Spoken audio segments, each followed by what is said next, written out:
So start na tayo with our discussion. Ito pong parts of information system. Pasadahan lang po natin ng mabilis, no? Kahit hindi na masyado, maging familiar lang po tayo sa kanya.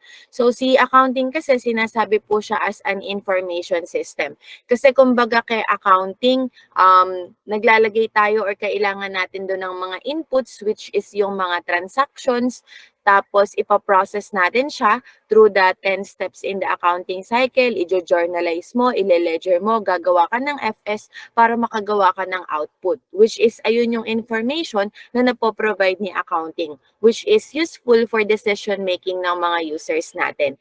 Kaya po siya nasabi na information system. So ito daw po yung mga parts ng information system natin. Siyempre yung people, tayong mga tao. So sa accounting, yung mga accountants po, sila po yung part ng information system. Kasi sila yung nagpa-process doon sa mga transactions para ma-journalize sila, para magawa into financial statement. Yung procedures, ito naman po yung 10 steps of the accounting cycle. So, kung familiar kayo from the past discussions nyo ng senior high, ito yung nagsisimula sa analyzation ng transactions, tapos mag-identify ka ng mga source documents, magpo-post ka sa, journal entry ka, tapos magpo-post ka sa ledger, tapos gagawa ka ng trial balance, mag-a-adjusting entry ka, tapos kukumpletuhin mo yung 10-column worksheet, tapos gagawa ka ng FS. So, ayun po, yung buong procedure natin sa paggagawa po ng financial statement. Ayun po yung part ng information system procedures natin. Then sa software naman po, so if ever si company meron silang mga ginagamit na software specifically para sa negosyo nila, so part din po siya ng information system. Tapos meron din daw tayo mga system softwares. So yung example daw po, types pala ito ng software, no? Si system software at saka si application software. So si system software, ang example daw po niya is yung mga Windows tsaka Linux, which is yung mga popular operating systems. 'Di ba sa mga laptop natin, yung operating systems po natin dito is Windows kapag yung mga laptop mo is Dell, or kaya ano pa bang ibang, basta yun, yung ibang uri ng laptop. Pero kapag anong tawag sa ni Apple? Nakalimutan ko. So ayun, ang operating system mo doon is yung iOS, 'di ba? So, ayun po, isang klase po 'yon ng mga system software. Yung application software naman daw po, it is useful work on general purpose problems. So, kapag ka-application software is specific po siya. Kay system software kasi, yung pangkalahatan siya sa buong device mo. Di ba sa buong laptop mo, ayun yung pinaka-software mo sa kanya. Sa buong cellphone mo, either naka-iOS ka or naka-Android ka. Ganun po siya. Kay application software, yung specific app po na ginagamit natin. Halimbawa, si Messenger, di ba? Application software po siya. So, ito daw po yung mga basic applications natin. Meron tayong mga browsers, yung mga Google, Chrome. So, mga browsers po yan. Word processor, yung mga MS Word. Spreadsheet, mga Excel naman po. Data management system, meron din tayo applicable sa mga laptops natin yan. Hindi lang po natin masyadong nagagamit. Pero pagka nag-aral kayo ng computer sa mga higher years nyo, pag-aaralan nyo po yan, yung database management system. Presentation graphics, yung mga PowerPoint presentation. Tapos meron din tayong advanced application, mga multimedia. Dito ka po e-edit ng mga video mo kung mahilig ka sa mga ganong bagay. Influencer ka pala, pagka nagpo-post ka ng mga videos, dito ka po nag-e-edit. Then web publishers, ayan, para din siyang pwede kang mag-publish ng presentation mo, katulad ng mga Canva, ng ano pa bang tawag doon? Photon, and so on. Then graphics program, sabi dito, create professional publications, draw, edit, and modify images. So, yung mga Photoshop, kasama po siya dito. Virtual reality or yung VR, yung parang akala natin is nandoon tayo sa eksaktong lugar or sa specific na lugar na yun. Yung meron lang tayong sinusuot na parang salamin ba yun? Or parang basta nakapaloob siya doon sa may parang telescope or hindi ko alam kung ano po yung tawag doon, no? Kasi wala po ako niyan. So, alam ko familiar na din kayo doon. Then, artificial intelligence, which is yung sa mga robot, dito siya ginagawa, parang maka-act na sila as tao. Then, project managers, yung project managers na to, hindi po ito tao, parang application din po siya. Tapos yung tawag sa kanya is project manager kasi doon tayo naglalagay ng mga plano natin sa project, doon natin ini-schedule yung mga tasks at kung ano ba yung mga resources na kailangan natin. So ito po, you do not have to kabisado this naman. Kailangan nyo lang pong matandaan kung ano ba yung ibig sabihin or kung ano ba yung tinutukoy sa software, sa procedures, at saka sa people. So, ito po yung mga softwares natin. Tapos meron din po tayo mga hardware. Siyempre, pagka software po, wala pong physical existence. Kapag po hardware, sila po yung meron namang physical existence such as yung mga input devices. Di ba yung laptop natin, yung cellphone po natin, yung mga storage units po natin, mga flash drive, hardware po yun. Kasi meron po silang physical existence. At sila po talaga yung ginagamit natin para makapag-process tayo ng information. So, ito po yung mga input devices natin. Yung keyboard, mouse, scanner, digital camera, and microphone. So, all of the things na ginagamit natin para mag-function tayo, para ma-process natin yung mga transactions are input devices. Tapos sa system unit naman daw po, we have the CPU at saka yung memory or yung primary storage. Di ba kung naka-computer ka ngayon, meron kang CPU dyan or central processing unit, ayun po yung nagfa-function para gumana yung computer na meron ka. Kumbaga parang ito po yung pinaka-utak ng mga computers natin.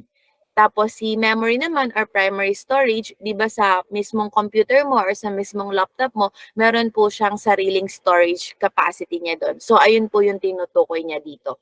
Tapos yung mga secondary storages naman natin, so po pwede daw po siyang flash drive or yung USB na tinatawag natin, pero flash drive po talaga yung tawag sa kanya. Mga hard disk daw po pwede din, at saka mga optical disk, pwede siyang CD, DVD, ewan ko kung familiar pa kayo dito.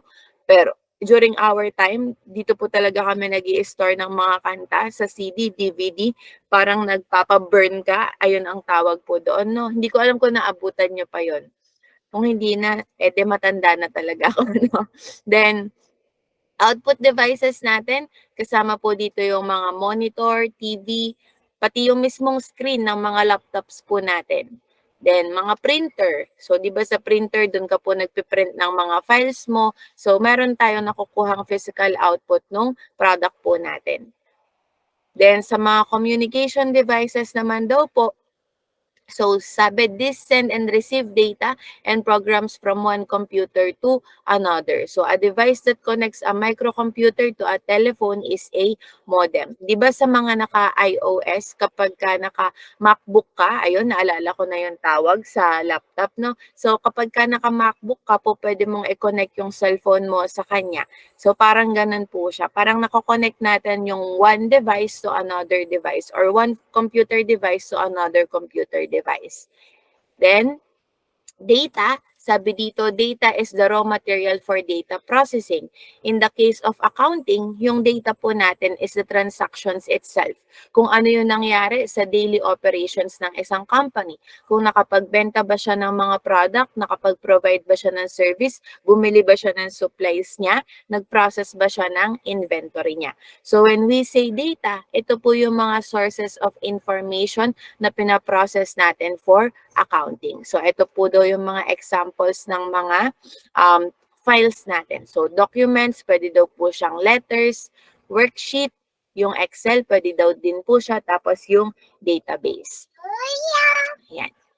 And then accounting information system. So sabi nga is accounting is an information system because it processes data. It processes data para makapaggawa po tayo ng financial statements. So sabi, an accounting information system is the combination of personnel, records, and procedures that a business uses to meet its need for financial information.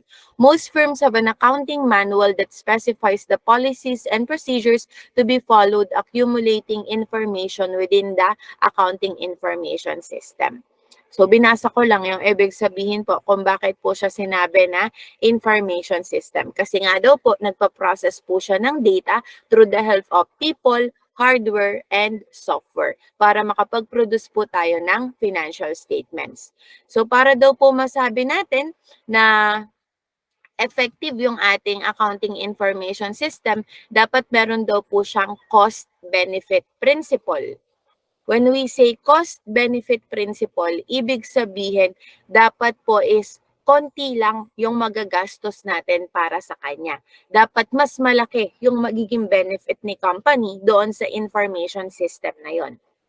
So, halimbawa, yung kikitain niya doon is 1 million pesos. Dapat yung magagastos niya lang doon is mas mababa. For example, mga 100,000 lang, ganyan. Then, control principle, ang ibig sabihin naman daw po ng control principle is that yung mga transactions na nilalagay po natin doon sa information system are all true, are all reliable. They are accurate para makapag-produce po sila ng result that is also objective and reliable. So, ayun naman po yung control principle. Kumbaga, nakokontrol natin yung accounting information system natin para maiwasan natin yung mga panloloko or yung mga theft or fraud within the company. Then, for the compatibility principle, so syempre, dapat si accounting information system, kaya siyang gamitin ng mga tao mo. Kagamit-gamit siya. In other terms, para siyang user-friendly. Yung kaya siyang intindihin ng mga tao mo or ng mga empleyado mo doon sa accounting firm na meron ka. And then yung flexibility principle din, ibig sabihin kaya niyang mag-handle ng large volume of transactions. So kahit sobrang dami pa niyan or sobrang konting transaction niyan, pwede po siyang i-handle ng accounting information system natin. So, ito yung diagram na nag-i-illustrate po ng accounting process. Ayan. So, yung accounting process is nag-start po siya dito sa si accounting process pala, nagpo-produce po siya ng accounting information. Tapos si accounting information, ginagamit po siya ng decision makers para syempre makagawa ng decisions. So pag nakagawa ka na ng decision, maggagawa ka na po ng economic activities. Say for example, nag-process po tayo ng data, nakagawa tayo ng FS. So yung FS po na yon, ayun na po yung accounting information. So doon sa FS, makikita mo, ay kumita pala si company, malaki pala yung naging return niya. So ikaw as a decision maker, sabi mo, sige mag-i-invest ako dito kay company kasi malaki naman pala yung naging return niya. So ano yung economic activity mo? Naglabas ka ng pera. Pinasok mo yung pera mo doon kay company. So ganun po siya, no? And then, types of accounting information system, we have 3 types. Yung manual system, yung computer-based transaction system, at saka yung database system. Siyempre po si manual system, ito yung paper and pencil or parang nagsusulat ka. Karaniwan yung ginagawa natin sa school, yung isa-isa tayong nagjo-journal entry, isa-isa tayong nagpo-post sa ledger at nagagawa ng worksheet, nagagawa ng FS. Ayun po yung example ng isang manual system. Si computer-based system naman po, syempre ito na yung gumagamit po tayo ng mga computer records. Kumbaga, doon na tayo nag-i-store ng data sa computer po natin. Si database system naman, parang mas high-tech po siya kaysa kay computer-based transaction system. Kasi kay database system, connected na po yung mga information to the different types of different computers in the company or within the company. Halimbawa, tayong lahat yung mga accountants doon, kung ano yung mga information na kailangan natin, lahat po tayo nakaka-access doon. Interconnected yung computer natin or yung database system po natin sa isa't isa. Kung halimbawa nag-input si Jerome doon ng data, so makikita ko agad yung in-input niya na data. Ganun po kapag ka database system. Kumbaga interconnected po yung mga information ng mga different computers natin sa isa't isa within a company. So those are the types of accounting information system. So pasensya na kayo, no? Medyo binilisan ko po doon sa part na yon para mapunta na po tayo dito sa kailangan po talaga natin na information. Kasi yung mga part na yun is kaya nyo naman po siyang basahin theoretically or maiintindihan naman po natin siya at wala naman po siyang masyadong impact sa accounting process. So eto, sa elements of financial statements, ito po talaga yung kailangan natin para mas ma-clear out kung ano ba yung mga account titles na po pwede po natin gamitin doon sa FS natin. So sana kahit medyo mabilis is partly meron naman po tayong napulot na information.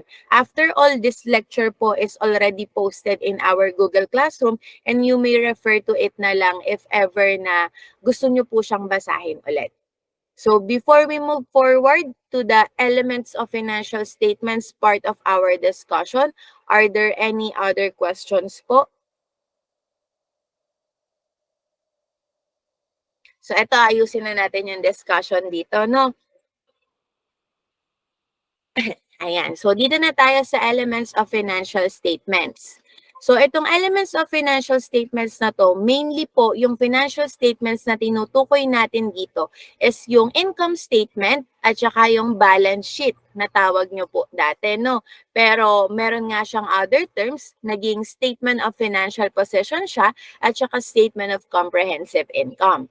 So, dito sa financial position, meron po tayong tatlong elements. So ano po yung tatlong elements natin sa financial possession na alam kong familiar naman po tayong lahat? We have the assets, liabilities, and equity. Ayun po yung elements ng financial position or ng balance sheet. So in simple terms daw, assets are valuable resources owned by the entity. Per framework, asset is a resource controlled by the enterprise as a result of past events and from which future economic benefits are expected to flow to the enterprise. So the future economic benefits embodied in an asset may flow to the enterprise in a number of ways. In simplest word or kapag tinagalog, yung mga asset po is yung mga ari-arian or yung mga bagay po na kaya nating kontrolin, pwede nating gamitin. Kumbaga tayo yung nagmamay-ari, tayo yung may karapatang gumamit.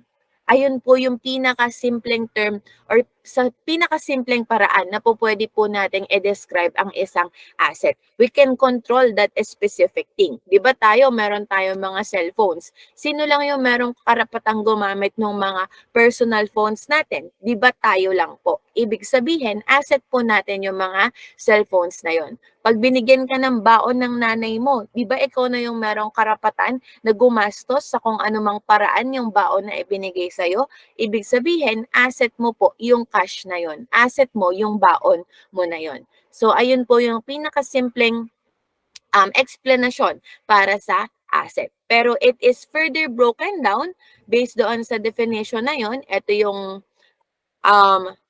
mas pina-detailed na discussion niya. Sabi, controlled by the enterprise. Ayun nga po, ibig sabihin, the company has the right to use that specific thing or that specific object. Siya po yung merong karapatan na gumamit nun. Halimbawa, meron siyang equipment. Ibig sabihin, si company, kung siya po yung merong karapatang gumamit ng equipment na yon, asset niya po yon. And then, it is a result of past event. So, ibig sabihin, nangyari daw, nakuha mo siya dahil sa pangyayari nung nakaraan. Halimbawa, nagkaroon ka ng pera dahil binigyan ka ng nanay mo ng baon. 'Di ba? So, ano yung past event doon? Yung pagbibigay ng nanay mo sa'yo ng baon. Kaya po nagkaroon ka ng asset.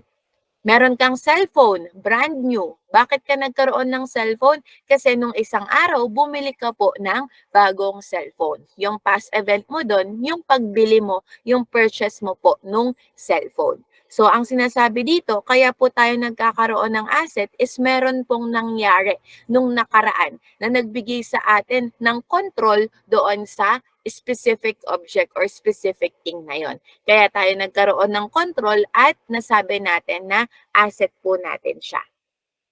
And then, it results to future economic benefits. So, ibig sabihin, dito sa asset na to, kapag ginamit natin, meron po tayong makukuha in return. That is something of value. Halimbawa, yung cash. Pag ginamit mo yung cash, pwede kang bumili ng pagkain, di ba? So, ayun yung future economic benefit mo. Yung pagbili mo ng pagkain, yung pagkabusog mo para habang nagkaklase si ma'am is kumakain ka lang, di ba? Yung cellphone, ano po yung future economic benefit mo doon? Makakapag-communicate ka with your classmates. Kung meron kang online business, magagamit mo yung cellphone na yun para doon ka mag-live selling, para doon ka mag-post sa mga social media platforms mo. Kumbaga, si asset, ginagamit mo siya para meron kang mapakinabangan, para merong mapunta sa'yo that is something of value. Kumbaga, parang meron siyang, wait lang ha.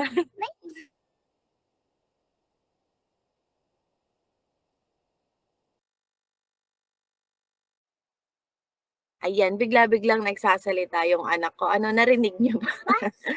Huwag niyo na lang pansinin, hindi ko rin naman siya naiintindihan kung anong sinasabi niya, no? Ay, kumakanta ba saglit?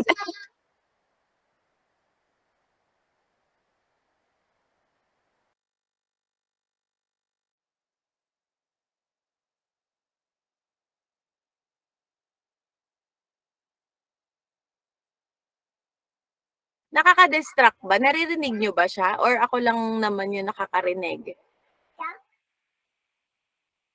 Hindi naman siguro, no? Naririnig niyo ba? Kung merong ibang nagsasalita. Ah, naririnig. Ayaw tumahimik eh. Wait lang ha. Doon ka muna.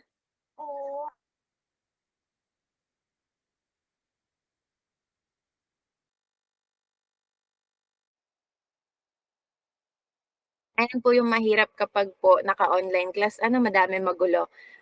Yan, sige. So, ayan nga sa future economic benefits, dapat nga po is meron tayong matatanggap due to the usage of that asset. So, for example daw, an asset may be used singly or in combination with other assets in the production of goods or services to be sold by the enterprise. Say, for example daw, yung mga equipment mo, yung mga machines mo, ginamit mo po ng sabay-sabay or ginamit mo ng magkakasunod para makapag-produce ka daw po ng mga goods or services na pinoprovide ng company mo. Tapos, exchange for other assets. Halimbawa, yung cellphone mo, pinagpalit mo ng laptop, di ba? Nakipag-swap ka, ganon. And then, used to settle a liability. So, halimbawa din, meron kang utang. Tapos, wala kang pera, yung cellphone mo na lang yung pinambayad mo. Sabi mo, oh, ito na lang yung pambayad ko doon sa utang ko. Pwede rin daw it is distributed to the owners of the enterprise kapag daw po nagkakaroon sila ng withdrawals.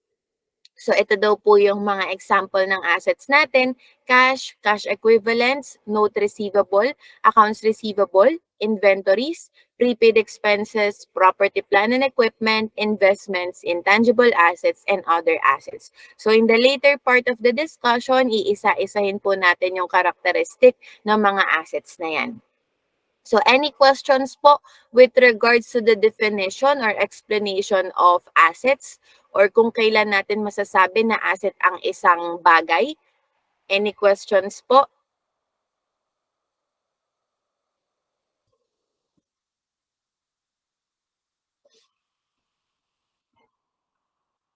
Ayan.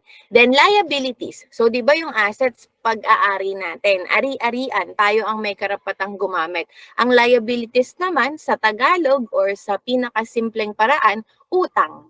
So ito yung mga obligasyon na kailangan po nating bayaran, di ba? Ang utang, obligasyon yon, hindi po yon tinatakbuhan. Sabihin mo yan sa mga may utang sa'yo, ano? Pero per framework, ang ibig sabihin daw po ng liability is it is a present obligation of the enterprise arising from past events, the settlement of which is expected to result in an outflow from the enterprise of resources embodying economic benefits. So, si liability, obligasyon siya. Ibig sabihin, kailangan mo siyang bayaran. Meron kang obligasyon na mag-comply po doon. Hindi siya voluntary, no? Yung parang magbabayad ka lang pag gusto mo. Hindi po ganon. Ibig sabihin, mandatory siya. Kailangan mo po siyang bayaran. So, ayun yung sinasabi dito sa obligations. Then, kapag ka daw po sinettle mo siya, merong transfer of economic benefits. Kasi merong mawawala sa'yo, di ba? Pag nagbayad ka ng utang, mawawala sa'yo yung cash mo. Kung cellphone yung pinambayad mo doon, mawawala sa'yo yung karapatan mo para sa cellphone na yon. Then, past transaction or events, so result din po siya ng mga nakaraang pangyayari. So, for example, meron kang utang sa kaklase mo na 20 pesos. Bakit ka nagkautang? Kasi pala nung pumunta kayo sa kantin, wala ka palang bariya. So, sabi mo dun sa kaklase mo, o sige, paluwalan mo muna itong bayad ko para sa fishball na binili ko. So, result din po siya ng past events. Kaya po tayo nagkaroon ng utang. Then, complementary nature of assets and liabilities daw. Kasi parang magkabaligtad po sila, no? Si assets, mga ari-arian mo, ikaw ang merong karapatang gumamit. Pag ginamit mo, magkakaroon ka ng future economic benefits. Si liabilities naman, ikaw ang merong obligasyon at kapag sinettle mo yon, merong mawawala sa'yo.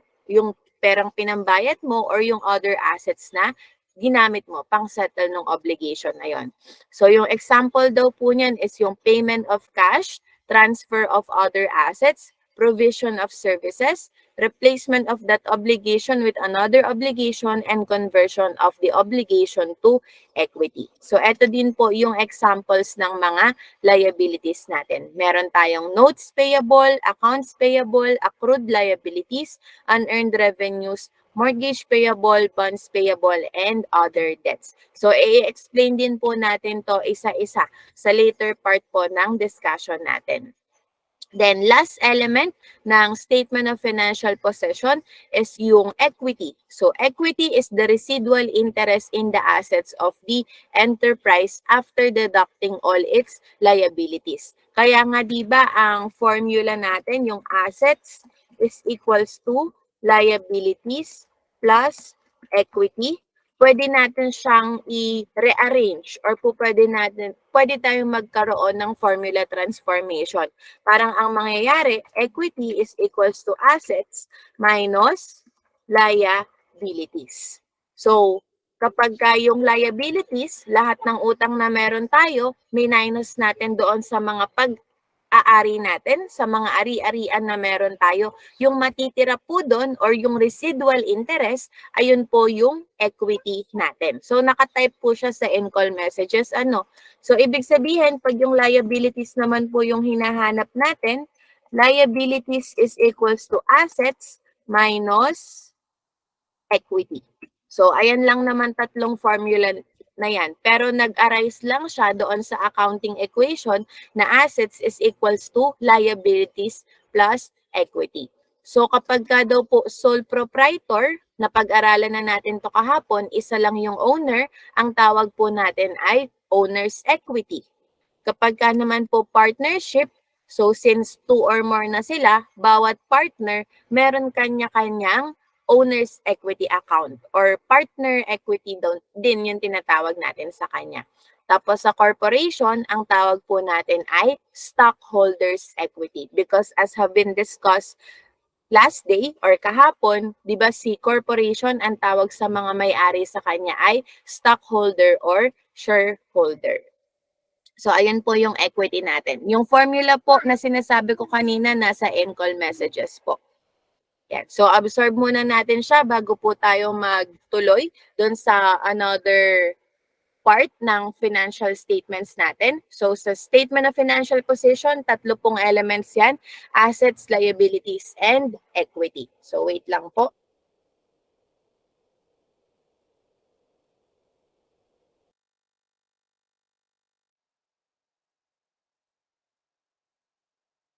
Any questions po sa elements ng statement of financial position? Kindly type none in our chat box if clearly discussed po sa part nyo ang mga elements ng statement of financial position or balance sheet na assets, liabilities, and equity. Kindly type none po. Ayan. So, thank you for responding. So, another is the performance or yung statement of financial performance. So, ito din po yung other na tawag sa income statement. Type ko dito sa in-call messages, ha?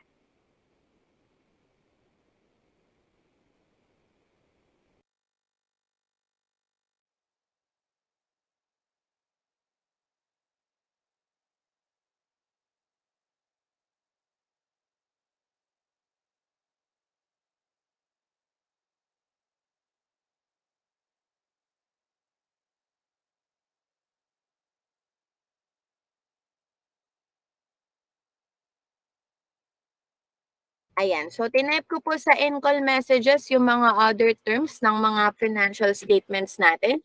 Si statement of financial position, ang other na tawag sa kanya ay balance sheet. Si statement of comprehensive income, tinatawag din siyang statement of financial performance or income statement. So, si statement of financial performance or income statement, meron po siyang dalawang elements: income at saka expenses. So, income at saka expenses lang po yan. Si income, sabi, is increases in economic benefits during the accounting period in the form of inflows or enhancements of assets or decreases of liabilities that result in increases in equity other than those relating to contributions from equity participants. Para mas madaling maintindihan, ang income po, ito po yung mga kinikita natin. So, kinikita natin hindi po galing sa mga owners ng company. Hindi po galing sa investment nila owner or sa mga investment ng mga stockholders natin. Kumbaga, ito yung kinikita natin dahil po nakakapag-provide tayo ng product or nakakapag-provide po tayo ng services. So, karagdagan siya doon sa equity po natin. So, ibig sabihin po, si income, pinapataas niya po si equity. So, type ko ulit sa in-call messages.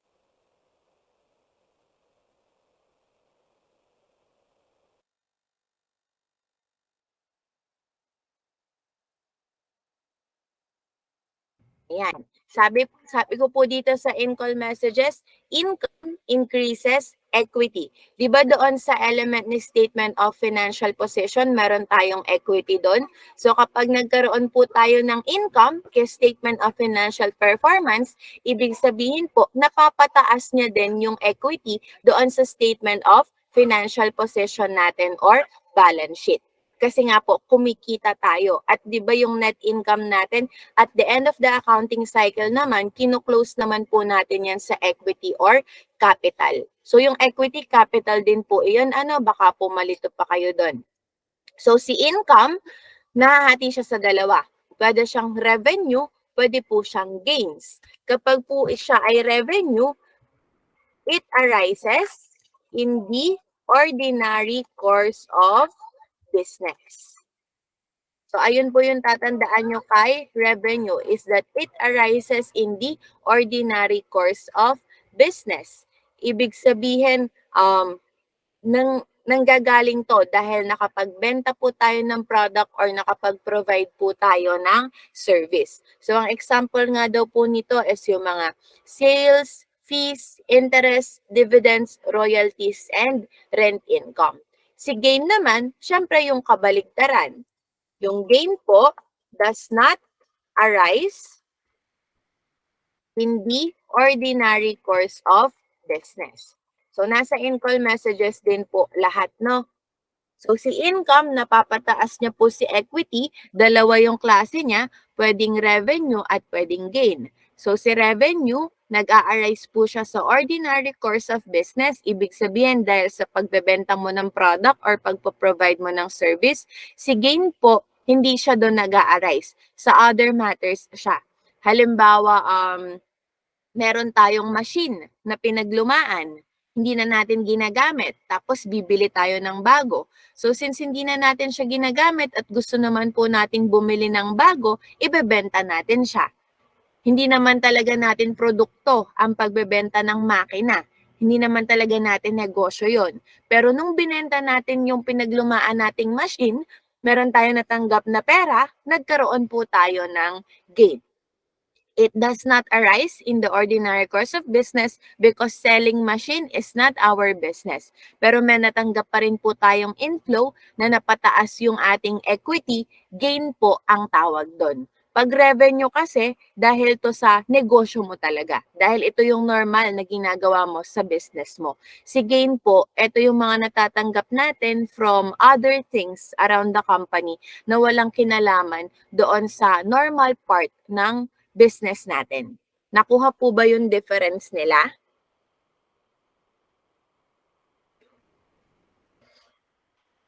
Ayan.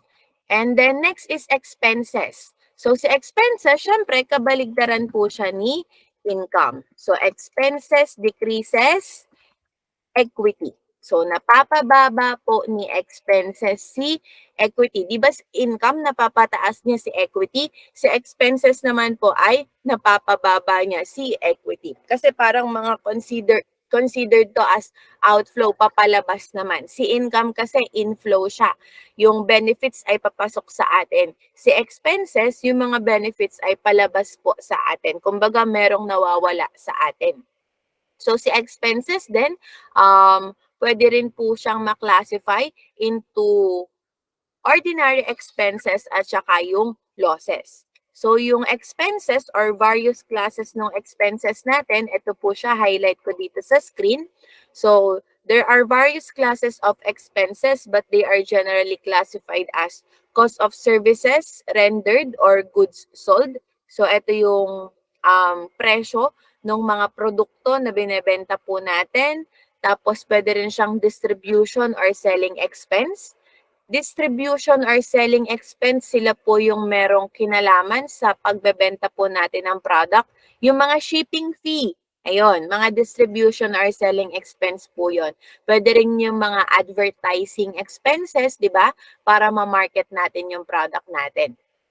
Yung mga administrative expenses naman, ito yung ang example nito is yung mga sahod ni accountant, sahod ni HR, yung mga binabayad po natin sa mga legal fees, sa mga taxes, permits, licenses. Kumbaga wala siyang direct na kinalaman sa pagbebenta natin ng product or paggagawa natin ng serbisyo. Tapos, yung other operating expenses, yung mga hindi na magka-classify into cost of services, distribution or selling, tsaka administrative expenses. Pag wala silang specific na classification doon, sa other operating expenses po sila. Tapos, yung loss is kabaligtaran ng gain. Ito naman yung mga nawawala din po sa atin dahil mga nawawala sa atin na hindi related sa ordinary course of business activities. Kumbaga, hindi siya dahil sa pagbebenta natin ng product or pagpo-provide natin ng service. So, halimbawa ay nagkasunog, ganon. Yung mga nasunog natin na items, losses po yun. Ayan po yung naging outflow ng economic benefits natin. Dahil nagkasunog, nawala po yung mga items natin. So, di ba yung sunog na yon hindi naman siya ordinary course of business, pero merong nawala sa atin, losses po natin siyang maituturing. Ganun po siya. So, si income, pwede siyang revenue at saka gain. Pag revenue po arises in the ordinary course of business, pag gain naman does not arise in the ordinary course of business. Kapag po expenses, pwede siyang yung mga various classes ng expenses such as cost of service, distribution or selling expenses, administrative expenses, and other operating expenses. O kaya naman ay loss.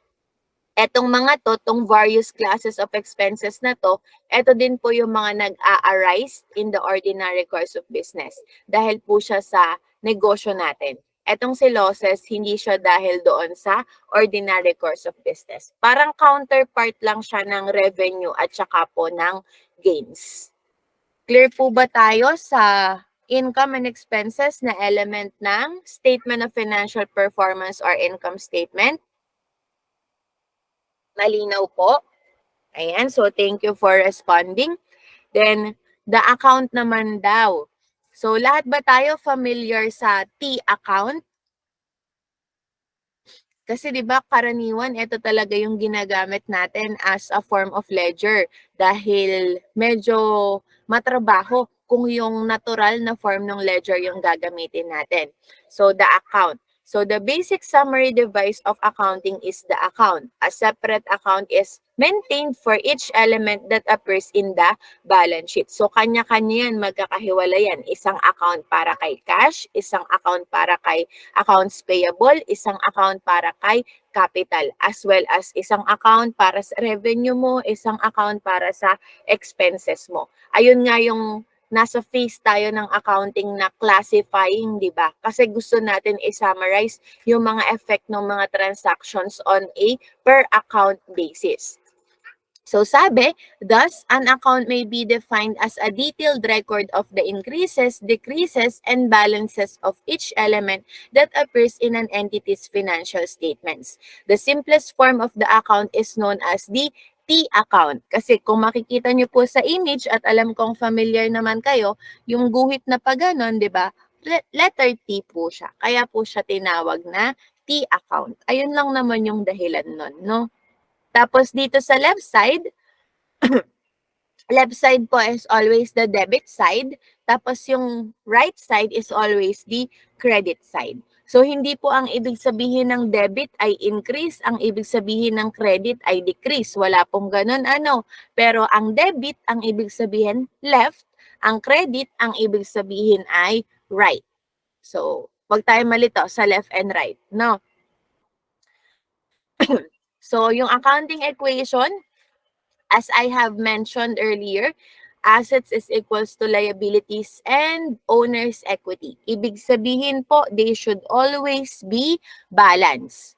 Kasi may equals, di ba? So, kung not equal yan, o kaya greater than or less than, pwede siyang hindi balanse. Pero since equal yung nasa accounting equation natin, they should always be balance. Kailangan palagi po silang balanse sa paggagawa natin, pagre-record natin ng journal sa transactions, pagpo-post natin sa ledger, paggagawa natin ng trial balance, maski sa mismong financial statements, they should always be balanced. So yung assets, parang etong equals, ayan yung guhit ng letter T mo, ayan yung vertical by patayo. Ayan yung patayong guhit ng letter T mo.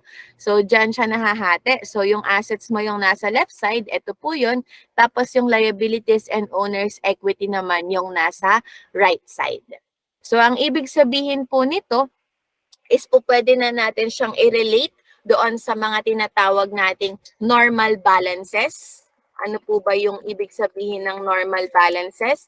It is the side where the account increases.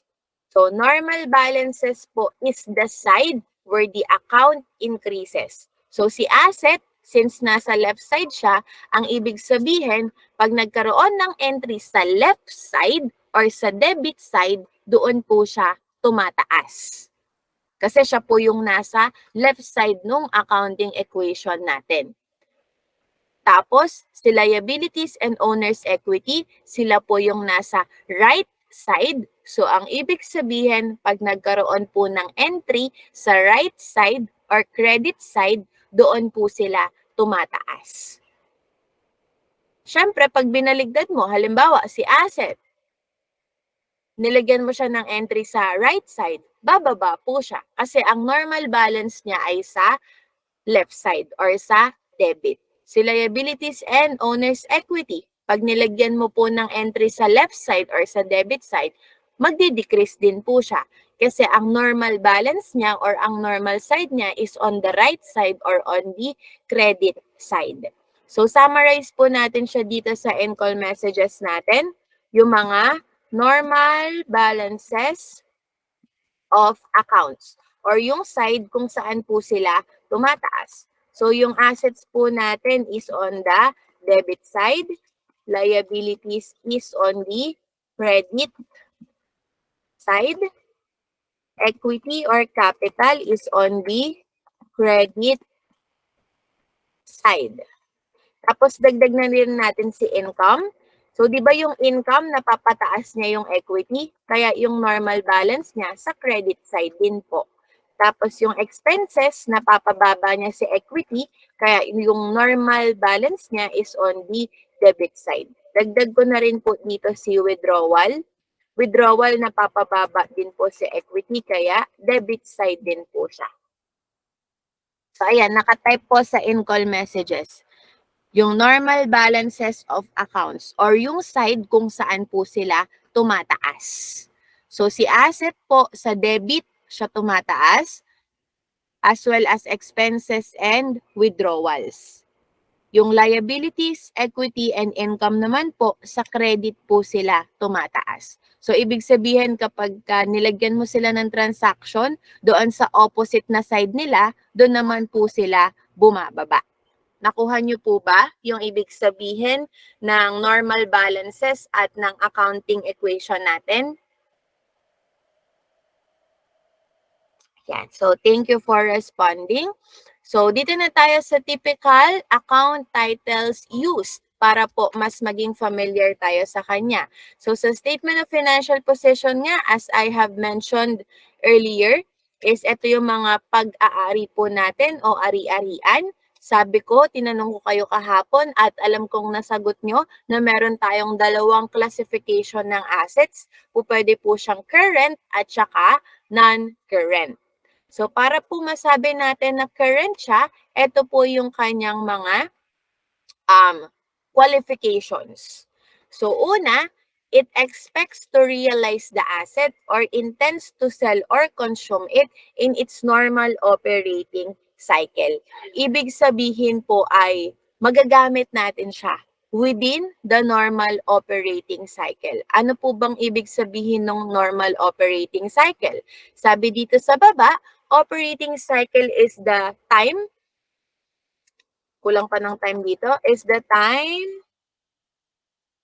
between the acquisition of assets for processing and the realization in cash or its equivalents. So, si normal operating cycle, ito yung time kung saan yung cash na ipinambili natin ng mga materyales natin para sa negosyo natin ay bumalik na sa pagiging cash dahil naibenta na natin siya. Di ba naaalala nyo si fundamental business model? Naaalala ba yon? Di ba kay fundamental business model, nag-start siya as nagbigay ng cash si business owner, tapos bumalik din siya as cash mula doon sa sales na nagawa natin doon sa pagbebenta ng mga product or services natin. Naalala ba yun? Discussion po natin kahapon, the fundamental business model. O nakalimutan na. Ma'am, kasi pagkakahapon na, wag mo nang binabalikan. Ayan. So, naalala pa daw po natin siya. So, ayun po si operating cycle or si normal operating cycle. Ibig sabihin, kung yung mga assets po natin ay expected natin na magamit doon sa normal operating cycle na yon, then we should classify it as current. So, laging current naman kasama sila receivables, inventory, ayun, mga standard naman sila na always po silang current. So, next qualification is it holds the asset primarily for the purpose of trading. So, nasa iyo siya, yung asset na yon, para maibenta mo siya. So, kung ang purpose talaga niya is bilang produkto mo, ayun, always po siyang current. Halimbawa, kung ang negosyo natin ay clothing store, so yung mga damit na nandoon na ang purpose ko ay para maibenta siya, current yung qualification ko sa kanya or current yung classification ko po sa kanya. Kasi I am holding it for the purpose of trading para maibenta ko yung mga damit na yon sa clothing line ko. Then, it expects to realize the asset within 12 months after the reporting period. So, di ba kanina, it expects to realize the asset in its normal operating cycle. Dito naman is po pwedeng within 12 months po siya. So, kung hindi siya pasok sa operating cycle mo, pero within 12 months naman po yung realization niya, and then current asset pa rin po siya. Kasi pwede mo siyang pagsamahin eh. Tatype ko dito.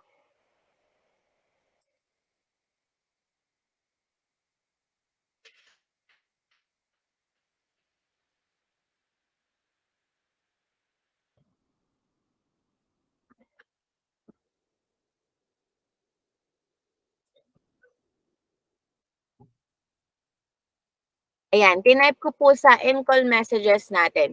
So, ayan yung pinagsama nating letter A tsaka letter C. So sabi, it expects to realize the asset or intends to sell or consume it within the normal operating cycle or within 12 months, whichever is longer. So kung alin yung mas mahaba, halimbawa mas mahaba yung normal operating cycle mo, so, kung yung asset na yon hindi siya marirealize within the normal operating cycle, pero marirealize naman po siya within 12 months, and then current asset pa rin po natin siyang maituturing. Ganun po siya, no? So, dalawa yung classification mo. Within the normal operating cycle or within 12 months, whichever is longer. So kung yung normal operating cycle mo, for example, ay 6 months lang, pero yung asset na yon is marirealize mo naman within 12 months, although it is beyond yung 6-month na normal operating cycle mo, current asset pa rin po siya. Kasi nga po, whichever is longer. Kung ano yung mas mahaba sa normal operating cycle natin or doon sa 12 months na period. Kasi yung 12 months, ayun po yung isang taon. Kadalasan doon po talaga tayo nagbabase. Nakuha po ba?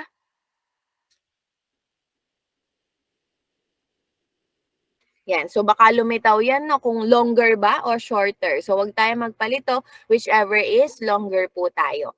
Tapos, the asset is a cash or cash equivalent unless the asset is restricted from being exchanged or used to settle a liability for at least 12 months after the reporting period. So, kapag cash kasi or cash equivalent, automatic current po yan. Kasi di ba yung cash natin, po pwede naman po natin gamitin anytime. But there are certain cash na parang bawal natin gamitin. Halimbawa, di ba, for example, gusto mong manood ng concert. Yung concert na yon is gaganapin pa siya ng December 2024.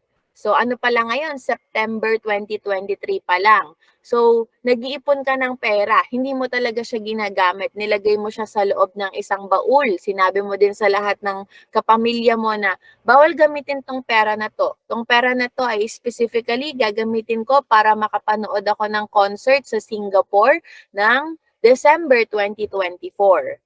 'Di ba? That is more than 12 months. Kung September pa lang ngayon, December 2024 mo pa siya gagamitin. So, nare-restrict mo siya, di ba, ng longer than 12 months. Kapag po ganon, hindi po siya current. Non-current mo po siya dapat i-classify. Kasi more than 12 months yung restriction. Pero kung sinabi mo, tinatabi ko yung pera ngayon, gagamitin ko siya sa Pasko ngayong taon. So, September na ngayon, ilang buwan na lang is Pasko na, 3 months approximately. So, magagamit mo siya within 12 months, current pa din po siya. So, ang titingnan nyo lang is yung span of time. Kung pasok siya, kung pasok yung restriction within 12 months, current po siya. Kung beyond siya ng 12 months, then it is non-current. Nakuha po ba? Para dun sa cash natin? Kasi may mga cash talaga na bawal gamitin. Ayun lang po yung sinasabi dito. Kung bawal siyang gamitin pero within 12 months naman, current po siya. Kung beyond 12 months mo siya bawal gamitin, then non-current po siya. Tapos pag hindi nag-qualify dito, ayan, pag hindi nag-qualify sa lahat ng yan, ibig sabihin, non-current na siya. So, tingnan mo lang tong apat. Kahit isa lang dito nag-qualify siya, current mo siya dapat i-classify. Pero kung wala dito sa apat na to, non-current mo po siya dapat i-classify. Ganun lang po siya. Tapos ito po yung mga example ng current assets natin. We have the cash. So, alam ko lahat tayo ay familiar kung ano ang cash. Cash is any medium of exchange that a bank will accept for deposit at face value. So, yung mga 20 pesos, 100 pesos na mga pinapamasahe natin or baon po natin, ayun po yung tinatawag nating cash. So, it may be bills na papel o kaya pwede rin siyang coins. So, lahat po yun ay cash. Cash equivalents naman, cash equivalents hindi talaga siya cash, pero sa sobrang liquid niya or parang anytime po pwede naman po siyang ma-convert into cash, tinawag po siyang cash equivalent. So, ang karaniwang criteria po natin para masabi po natin na cash equivalent siya, so cash equivalent are investments that can be converted into cash within 3 months or within 90 days. So, nasa in-call messages din po. Cash equivalents, kulang pa ako ng S doon, no? So, cash equivalents are investments that can be converted into cash within 3 months or within 90 days. Kasi di ba yung 3 months, ang assumption natin, 30 days sa loob ng isang buwan, kaya 90 days din po yung ginagawang criteria. So, ibig sabihin po, kapag kayong mga investments na yon or securities na yon, kaya namang mapapalitan sa cash sa loob ng 3 buwan or sa loob ng 90 days, cash equivalents mo po siya. So, pag sumobra siya ng 3 months or 90 days, hindi na po siya cash equivalent. Pwede siyang maging short-term securities kung within 12 months pa rin siya, pero hindi po siya cash equivalent. Kasi para masabi mo na cash equivalent po siya, dapat within 3 months siya. Meron kasi pang other classification, di yata nasama dito, type ko na lang. Ayun po yung mga marketable securities or short-term investments. Ito naman yung mga investments that can be converted into cash beyond 3 months but within 12 months. Ayan po. Nasa in-call messages din po natin. Dagdag dito sa current assets.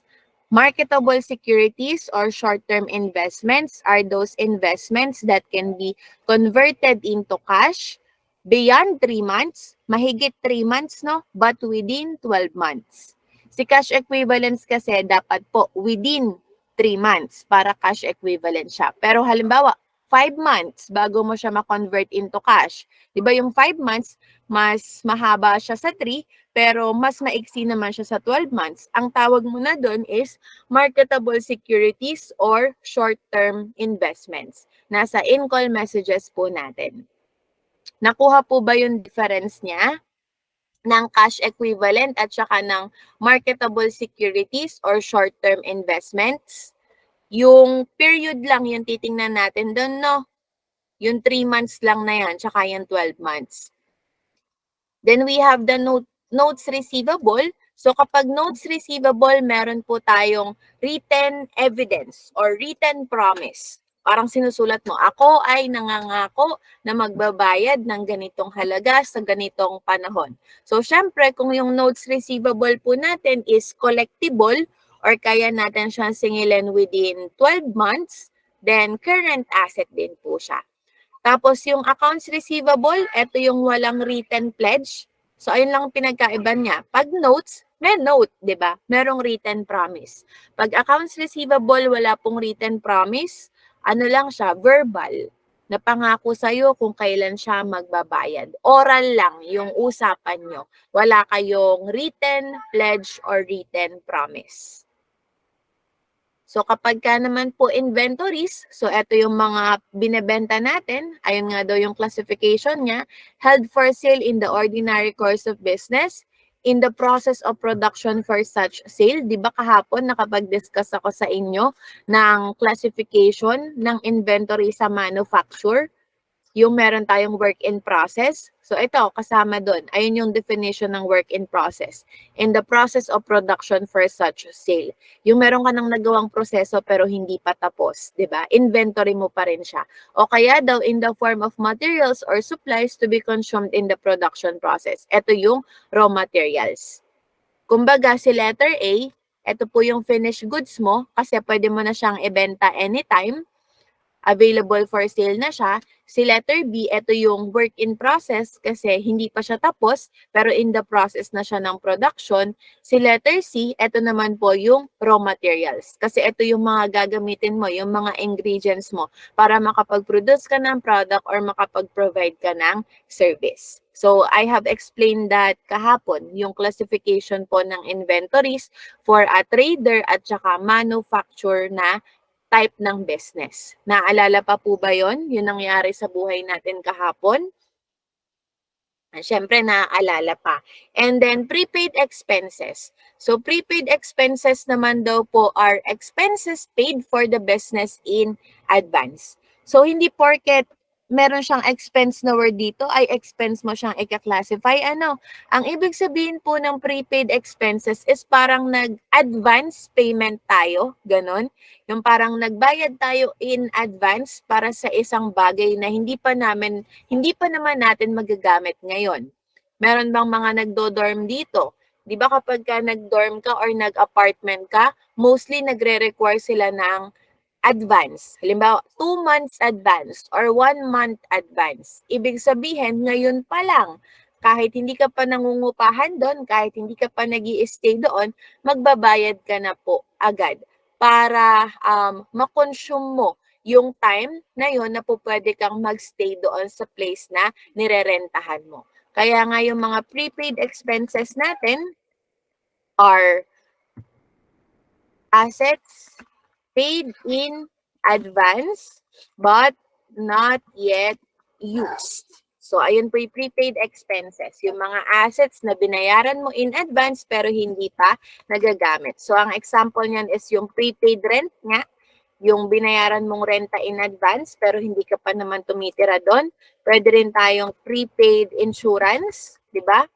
Nauuso yan ngayon, yung mga insurance companies na pwedeng life insurance, mga ganyan. So, babayaran mo din po siya in advance. So, those are the example of prepaid expenses. So, ibabagay mo lang, no? Kung renta yung advance payment mo, prepaid rent yung tawag doon. Kung insurance yung advance payment mo, prepaid insurance naman po yung tawag doon.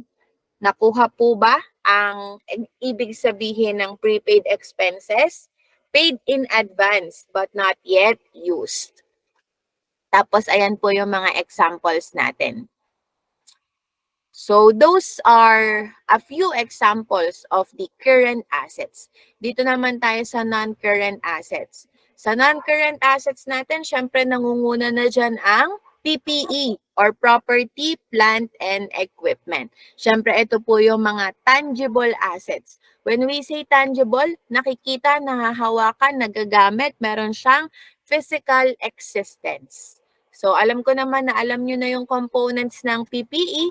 Meron tayo ditong land, building, machinery, equipment, furnitures and fixtures, motor vehicles, and equipment. Kumbaga, ito yung mga bagay na mahirap igalaw, mahirap i-move.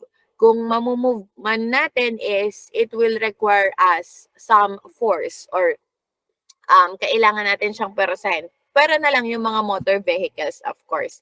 At kadalasan pagka PPE, medyo malalaki yung value na involved sa kanila. At ayun nga, meron po silang physical existence. Then yung accumulated depreciation, contra account po siya ng PPE. Kumbaga pang minus po siya sa PPE. Familiar po ba kayo sa concept ng depreciation? Familiar ba tayo doon? Ayan, may mga familiar. Kasi 'di ba yung mga PPE natin, since non-current nga sila, ibig sabihin long-term sila, pangmatagalan natin sila po pwedeng gamitin. Siyempre, habang ginagamit natin siya throughout time, hindi naman po maiiwasan na magkakaroon ng degradation sa value niyan. Hindi na siya magfa-function ng maayos. 'Di ba parang sa phones lang natin kapag ka naka-iPhone, 'di ba merong battery health doon? So 'di ba sa battery health magsisimula siya ng 100% pero throughout time habang ginagamit mo siya, unless na lang kung sobrang iniingatan mo yung cellphone mo at nagcha-charge ka talaga sa tamang panahon, at hindi mo siya ginagamit ng naka-charge, baka ma-maintain mo ng 100% yon. Pero throughout time po talaga is bababa yung health niya kasi po ginagamit natin siya. Kasi nagda-downgrade yung kanyang value. Ayun po yung depreciation na concept. Kumbaga, yung pagbaba ng halaga ng isang bagay dahil sa patuloy na paggamit sa kanya. Yung mga cellphones natin, mga laptops natin, at other equipments na meron po tayo sa bahay, habang ginagamit natin siya, naluluma at bumababa yung value. Ayun po yung depreciation. So si accumulated depreciation, ayun yung pinagsama-samang halaga na ibinaba ng mga PPE natin. So out of all this PPE, meron pong isang PPE na hindi nagde-depreciate. Ano ba yung PPE natin na hindi nagde-depreciate?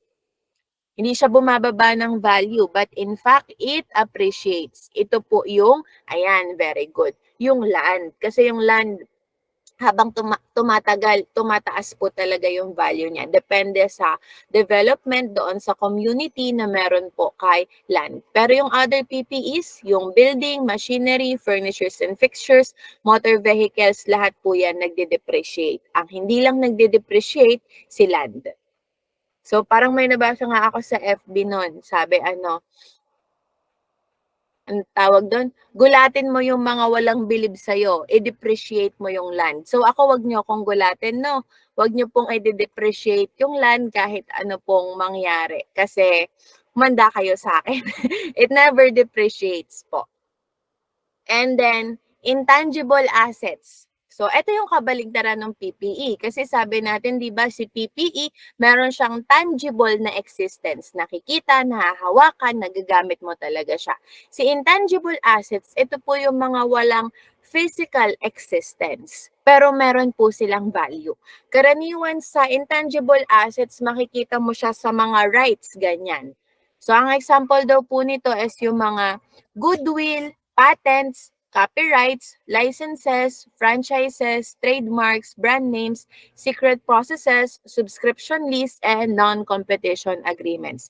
Di ba parang pag may Netflix ka, di ba, pwede kang mag-subscribe doon, ganon. So, kasi si Netflix, meron siyang right doon sa mga movies or videos na nandoon sa loob ng application niya. So yung rights na yun, wala po siyang physical existence. Ang tawag natin sa kanya ay intangible asset. O kaya yung mga franchise, di ba? Sila Jollibee, McDo, pwede po natin silang i-franchise. So para magkaroon ka ng karapatan na makapagtayo nung ganong negosyo, kung gusto mo ng Jollibee, kailangan i-franchise mo sila. Pero dito sa Bataan, hindi na po tayo po pwedeng mag-franchise ng Jollibee kasi lahat ng right ay nabili na ni Don Eddie. Si Don Eddie, siya yung may-ari ng lahat ng Jollibee, Greenwich, Chowking, Red Ribbon dito sa Bataan. Minsan naabangan natin siya sa kanto, no? Hold upin natin siya. Kasi sobrang yaman na nun, no? Siya yung may-ari ng CPM. Familiar ba kayo sa CPM? Yung nandoon sa may malapit sa BC. Ayun, siya may-ari nun. Minsan, abangan natin siya doon, no?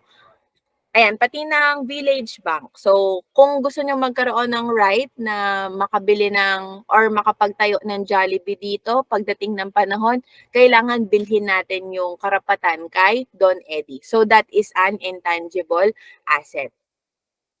And then yung liabilities naman, so clear muna po pala ba tayo sa assets? Both current tsaka non-current. Ayan, thank you for responding. So, si liabilities naman, pwede rin po siyang current at saka non-current. So, kailan po siya magiging current? Siyempre, kabaligtaran lang po ng assets. Una, it expects to settle the liability in its normal operating cycle. So kung babayaran mo naman siya doon sa cycle na meron ka, kung saan nako-convert yung cash pabalik sa cash, then liability po siya na current. O kaya daw, it holds the liability primarily for the purpose of trading.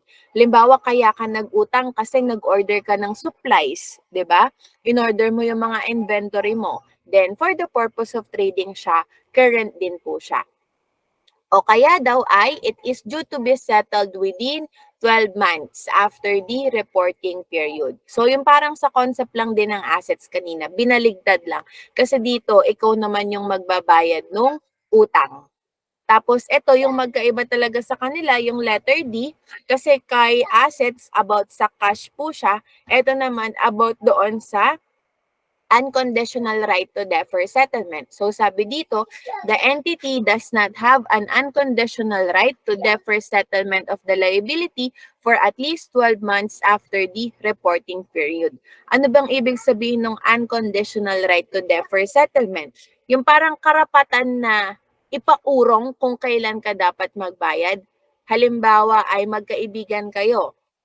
So ikaw meron kang utang sa kaibigan mo na dapat bayaran within this year. Dapat bayaran by December 31, 2023. Kaso since magkaibigan nga kayo at naiintindihan naman ng kaibigan mo yung situation mo na wala ka pang ability or capacity to pay as of this year, parang sabi niya, sige, bibigyan kita ng karapatan na iurong yung pagbabayad mo sa akin.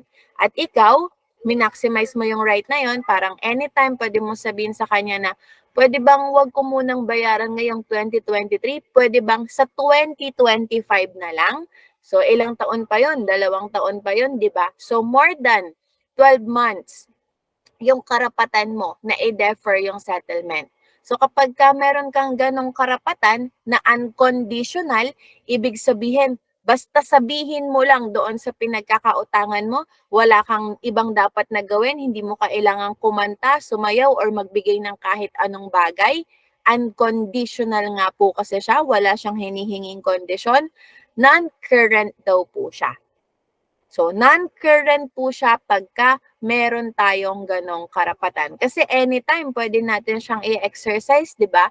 Anytime pwede natin sabihin kay creditor na, ayoko pa palang magbayad. Susunod na lang, after 2 years na lang, after 5 years na lang, saka ako magbabayad.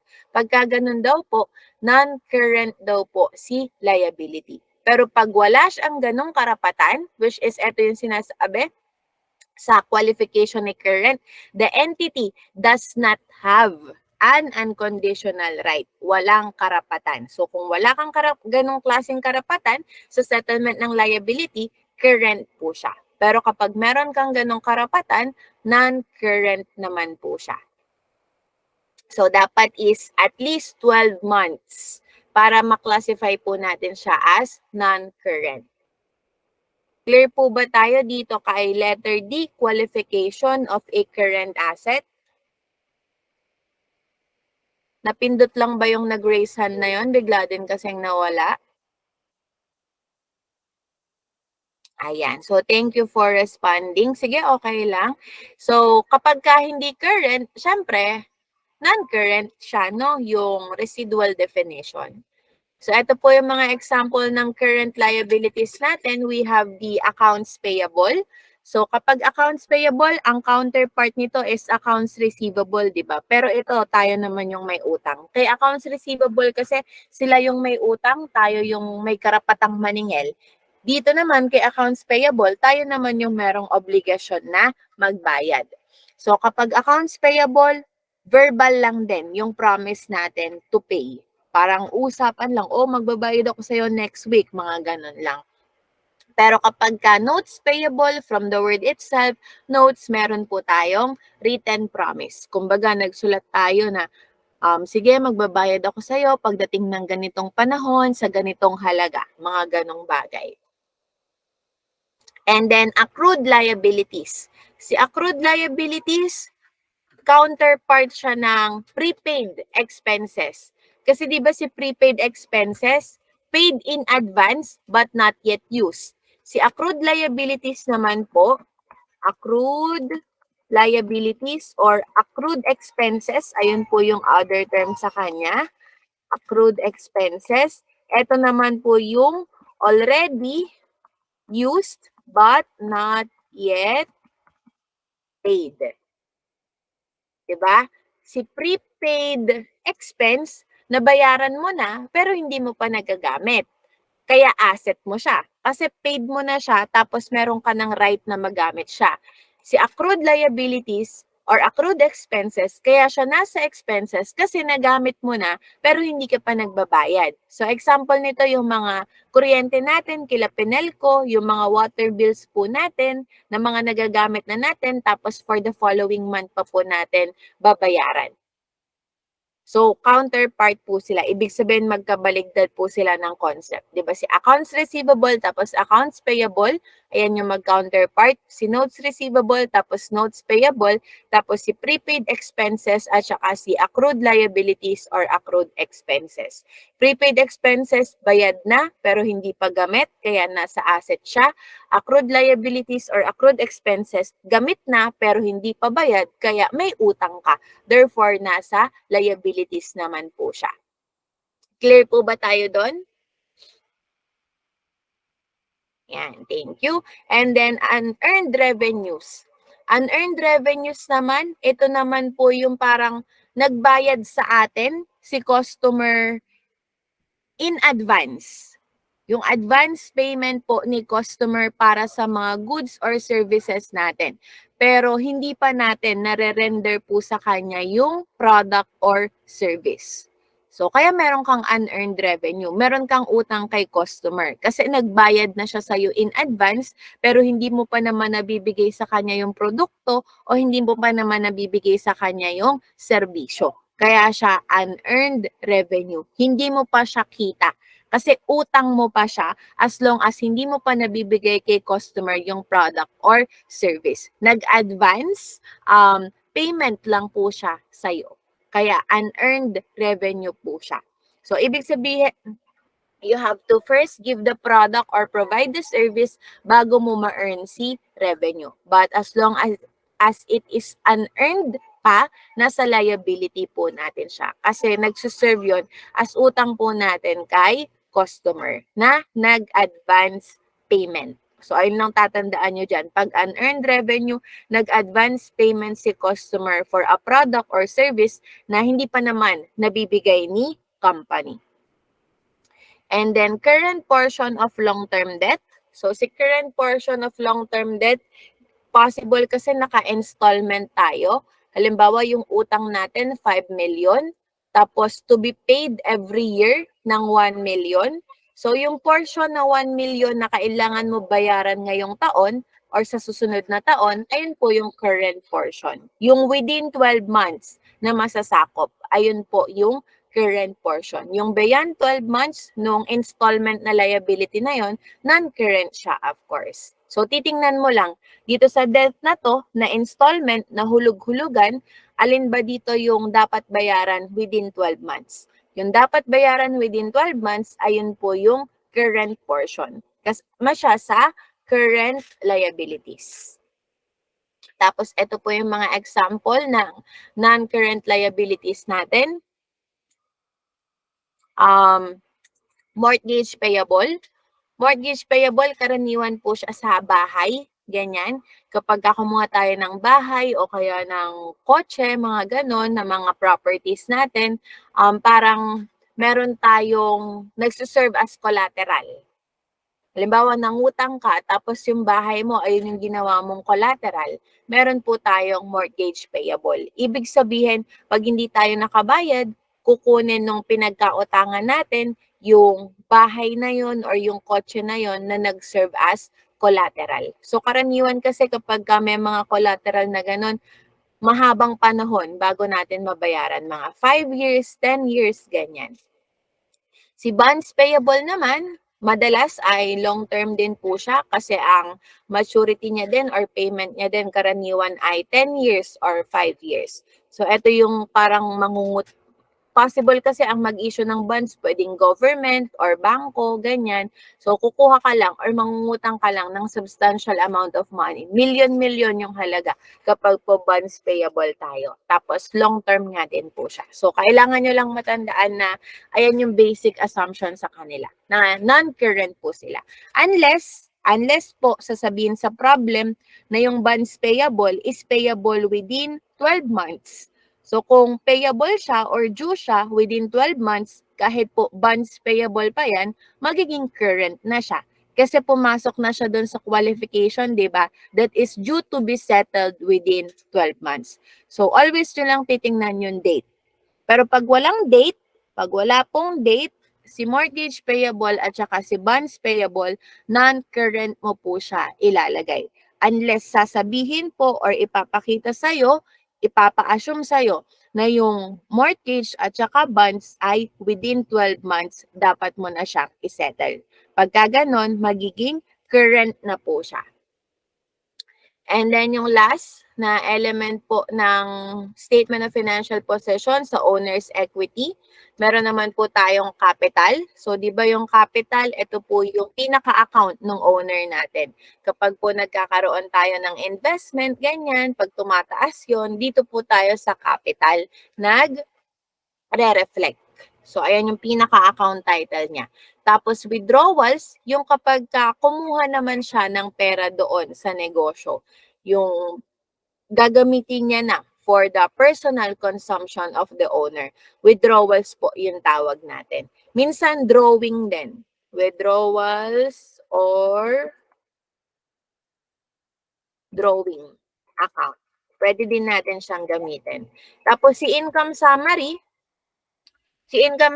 ginagamit po siya kapag closing tayo. So, temporary account lang din po siya na ginagamit kapag nagko-close tayo. Siguro kapag nandoon na tayo sa part ng magko-close tayo ng account title or closing ng nominal accounts, doon ko po mas ipapaliwanag sa inyo si income summary. Pero si income summary po is temporary account lang po siya. Ibig sabihin ay nawawala din siya. So, dagdag ko lang, si assets, liabilities, and equity are permanent accounts. Bakit po sila permanent accounts? Kasi habang patuloy na nag-ooperate ang isang company, padagdag lang ng padagdag yung mga amount sa kanila. Ibig sabihin po ay hindi sila nagiging zero. Nag-a-add, nagma-minus lang tayo ng mga transaction sa kanila, pero hindi natin sila kino-close. Kaya ang tawag po natin sa kanila ay permanent accounts. Kasi sila yung meron kang mga beginning balance, di ba? Ibig sabihin, yung ending balance mo nung December 31, 2022, ayun yung beginning balance mo ng January 1, 2023. Ayun yung mga assets, liabilities, and equity mo. Si income kasi at saka si expenses, kino-close sila. They are nominal or temporary accounts. Kasi kino-close mo sila at the end. Kumbaga, hindi mo naman patuloy na ina-account for, di ba? Yung kinita mo nung nakaraang taon, hindi naman po siya magiging beginning balance ng kikitain mo ngayong taon. Magkakahiwalay sila. Kung kumita ka nung 2022 ng 1 million, para sa 2022 lang yon. Wala nang pakialam yung 2023 sa kinita mo noong mga nakaraang taon. Ganun po siya, no? So, si assets, liabilities, and equity na napag-usapan na natin yung mga classifications kanina, they are permanent accounts kasi hindi natin sila kino-close as long as nag-ooperate po si company. Pero si income tsaka si expenses, they are temporary accounts because at the end of the day or at the end of the year, at the end of the period, kino-close po natin sila. Nagiging zero yung balance nila. Para pagdating ng susunod na taon, hindi po siya naki-carry over. Si assets, liabilities, and equity po kasi naki-carry over yung balances nila or nadadala from one period to another. But as for income and expenses, wala pong ganon. laging zero yung balance nila at the beginning of the year. Kasi at the end of the year po ay kino-close natin sila. Pag kinlose mo siya, nagiging zero po yan. Clear po ba tayo doon sa permanent tsaka temporary accounts? Yan. So, for the temporary accounts na nasa income statement nga or statement of financial performance or statement of comprehensive income, di ba? Ang daming tawag. Meron tayong income and expenses. So, service income, yung tawag sa income kapag service yung type ng business natin. Kapag spa siya, ganyan. Kapag accounting firm, pag laundry shop, since service yung pinoprovide nating sa mga kliyente natin, service income po yung tawag. Pero sales naman siya kapag merchandising or manufacturing yung type ng business natin. Kapag po produkto yung ating ibebenta. So, minsan service revenue, ayun din po yung tawag sa kanya. So, service revenue kapag service yung business mo, sales naman kapag manufacture or merchandising po yung business mo. Tapos, ito yung ilan sa mga examples ng expenses natin. So, kapag cost of sales, ito yung karaniwan sa mga produkto kapag merchandising or manufacturing po tayo. Kung magkano ba nating nabili yung merchandise na ibinebenta natin or kung magkano ba yung nagamit or nagastos natin para ma-manufacture naman yung produkto natin. So later on po ay i-discuss ko po siya ng mas maayos. Salaries or wages expense, yung pasahod po natin sa mga empleyado natin, sa mga accountants natin, sa mga HRs natin, and so on. Telecommunications, electricity, fuel and water expenses, ayan, sa mga internet connection, sa kuryente, sa tubig, ayun po yung tawag natin sa expenses. Rent expense, kung nagre-renta lang tayo ng office space or commercial space ng factory, binabayaran din po natin yan. So, rent expense po yung tawag natin sa kanya. Supplies expense naman, syempre yung mga nagagamit nating supplies. Halimbawa sa isang office, meron tayong mga ballpen doon, mga bond paper or coupon bonds. So kapag nagamit na po natin sila for our daily operations, supplies expense na po ang tawag natin sa kanya. Kasi ito pong mga expenses, always po silang mga incurred or nagamit na. Tapos insurance expense, ayan, karaniwan naman ito ay period yung tinitingnan natin kung nagdaan na ba yung month, nagdaan na ba yung taon.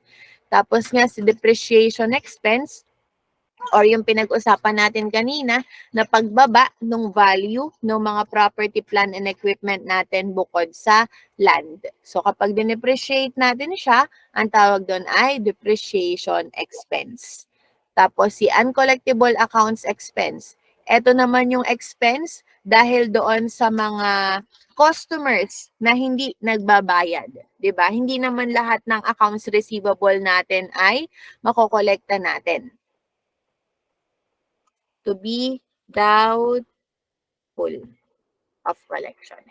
Since hindi nga lahat ng pautang natin, makokolekta natin, merong certain portion doon na nakikita natin na uncollectible, ayun ang tawag natin sa kanya, uncollectible accounts expense. Ang ibang term niyan is doubtful accounts expense or bad debt expense. Ayan, nasa in-call messages po yung other na tawag sa kanya.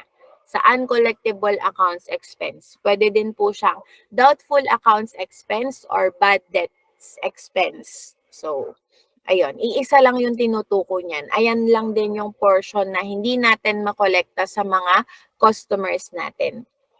And of course, interest expense, yung kapag nangutang tayo, syempre kailangan is magbayad tayo for the usage of the money na inutang natin. Ang tawag po doon ay interest expense. So, clear po ba tayo with the most common account titles that we are going to use in the statement of financial position and statement of comprehensive income? Yan. So, yung mga other account titles naman, minsan ibabagay lang natin sa transaction, no? Basahin lang natin ng mabuti yung transaction, ma-assess na natin